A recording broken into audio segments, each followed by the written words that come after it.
Camila Cardoso just did what a lot of WNBA players probably want to do this season, but didn't. And honestly, it was only a matter of time before someone snapped. So lads, today we're watching something that was kind of insane in the women's CBA, which is obviously the Chinese basketball league.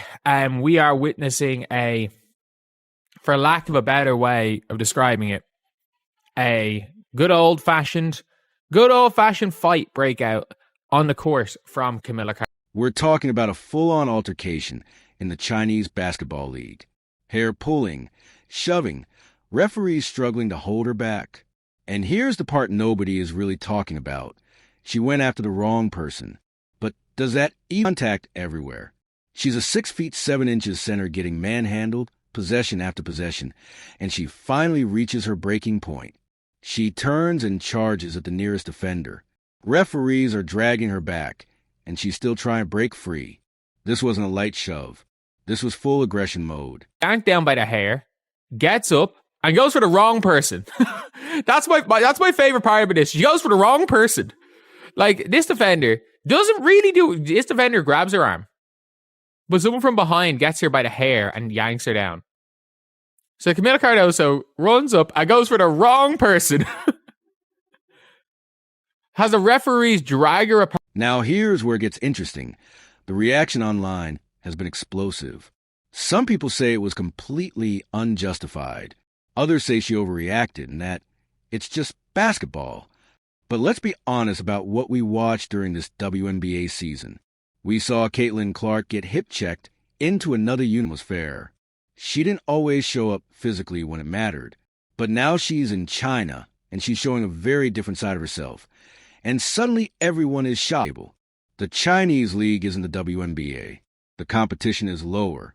The physicality is different. The officiating is different. But one thing is universal: respect.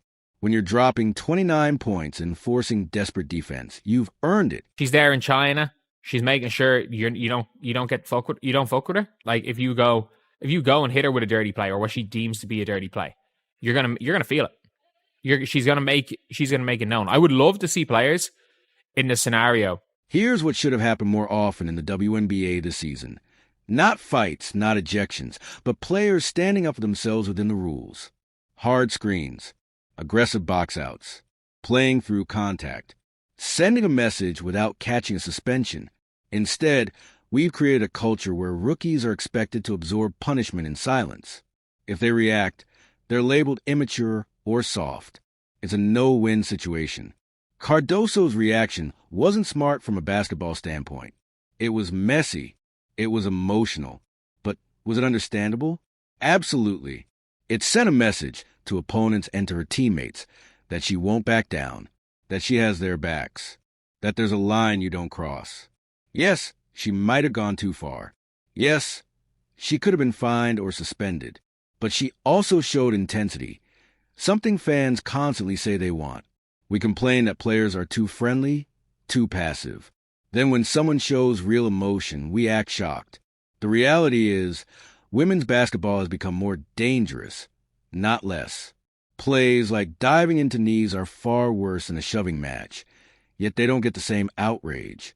So what really matters here? What happens when Cardoso comes back to the WNBA?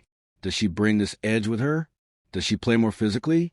Or does she revert to the passive version we saw last season? That's the real test. Anyone can dominate weaker competition overseas. The question is whether this experience translates. If she comes back soft, this moment means nothing. But if she channels this aggression into dominant, disciplined basketball, posting hard, rebounding with authority, setting brutal screens, protecting the rim, that changes everything. Basketball is better with edge. Not fights, but consequences. Players who make opponents uncomfortable. Players who refuse to be bullied. This moment in China doesn't define her career. What defines her is what comes next. Does she use this as fuel? Does she come back hungrier? Or does she prove the doubters right? That's the real question.